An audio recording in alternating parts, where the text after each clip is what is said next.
যে চামড়াটা ছিল, কুড়াল দিয়ে গাছের ডালে বসে সেই চামড়া কেটে খাতনা করে আল্লাহকে বলছেন যে আসলামতু লিরাব্বিল আলামিন, আল্লাহ আমি তোমার কাছে আত্মসমর্পণ করলাম। তা আমাদের সমাজে শুধু এরকম মুসলিমই বেশি পাওয়া যায়, কিন্তু মূলত আত্মসমর্পণকারী মুসলিম পাওয়া যায় না। আত্মসমর্পণকারী বলতে কি বুঝিয়েছেন আল্লাহ, আর তিনি কিভাবে আত্মসমর্পণ করেছিলেন আল্লাহর কাছে? ইব্রাহিম আলাইহিস সালাতু ওয়াস সালাম এবং তার সন্তান ইসমাইল যখন আল্লাহ রাব্বুল আলামিনের কাছে আত্মসমর্পণ করলেন, আল্লাহ রাব্বুল আলামিন যখন তাদেরকে ভালোবেসে ফেলেন, মনোনীত করে ফেললেন, ইব্রাহিম আলাইহিস সালাতু ওয়াস সালাম তার সন্তানকে শুইয়ে দিলেন।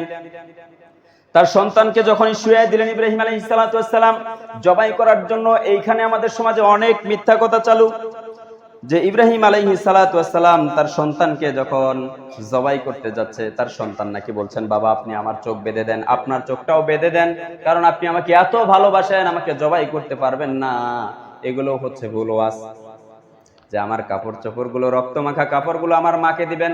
তারপরে নাকি ইব্রাহিম আলাইহিস সালাতু ওয়াস সালাম তার মায়ের কাছ থেকে যখন সন্তানকে নিয়ে আসছেন, ওইখানেও আমাদের সমাজে মিথ্যা কথা বলা হয়, নবীর শানে মিথ্যা কথা, নবীর শানে মিথ্যা কথা বলা হয়। ইব্রাহিম আলাইহিস সালাতু ওয়াস সালাম তার স্ত্রীকে নাকি বলছেন যে স্ত্রী রে, আমার সন্তানটাকে সুন্দর করে সাজায় গুছায় দাও, আমি একটা দাওয়াত খাইতে যাব। বলেন এগুলো সমাজে আছে না? অথচ টাটকা মিথ্যা কথা, নবীদের শানে মিথ্যা কথা বলে কিভাবে মানুষ, আমি আশ্চর্য হয়ে যাই। রিসার্চ করে না, কোরআন হাদিস নিয়ে গবেষণা করে না, এই জন্যই তো অবনতি। অথচ আল্লাহর নবীর শানে এত বড় মিথ্যা কথা কিভাবে বলে? নবী স্বপ্নে যা দেখেছেন সন্তানকে তাই বলেছেন, তার স্ত্রীকে কি মিথ্যা কথা বলবে নবী? নবীদের স্ত্রীদের কি ঈমান আমাদের মতো? আল্লাহু আকবার। তাদের ঈমানের পরীক্ষা আল্লাহ আগেই নিয়ে নিয়েছে। দেখেন নাই নবীর ঈমান, স্ত্রীর ঈমানের পরীক্ষা? শত্রুদের কাছে যাওয়ার পরেও আল্লাহর কাছে আশ্রয় চাচ্ছে যে আল্লাহ তুমি আমার চরিত্র হেফাজত করো। আল্লাহ হেফাজতের দায়িত্ব নেয় নাই? তো এই স্ত্রীগুলো কিভাবে মানে এই সন্তান জবাই করবে, কুরবানি করবে, এগুলো বললে তারা হার্টফেল হয়ে যাবে নাকি? না, নবীরা এই ধরনের না। তাদের আল্লাহ ওইরকম কলিজা দিয়ে, ওইরকম বড় কলিজা দিয়ে আল্লাহ তাদেরকে বানিয়েছেন, আর নবীদেরকেই আল্লাহ পরীক্ষা করেছেন এভাবে।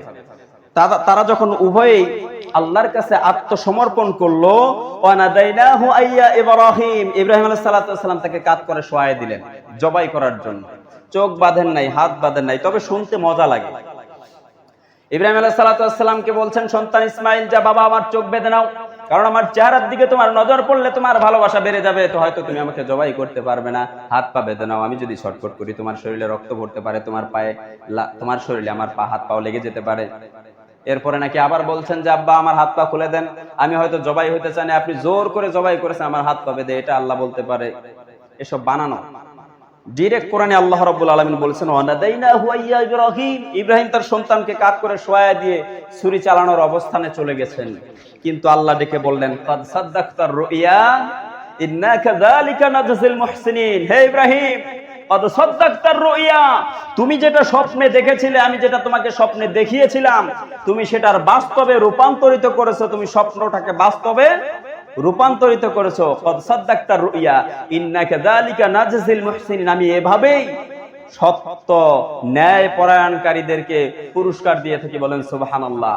ইব্রাহিম আলাইহিস সালাতু ওয়াস সালাম তার সন্তানকে জবাই করেন নাই, আল্লাহ শুধু দেখতে চেয়েছিলেন তার তাকওয়াটা, তার হৃদয়ে আল্লাহর ভয় আছে কিনা, সে আল্লাহর সন্তুষ্টির জন্য তার সন্তানকে জবাই করতে পারে কিনা, আল্লাহর নবী এটা পারে কিনা, এটাই আল্লাহ কেবল দেখতে চেয়েছিলেন।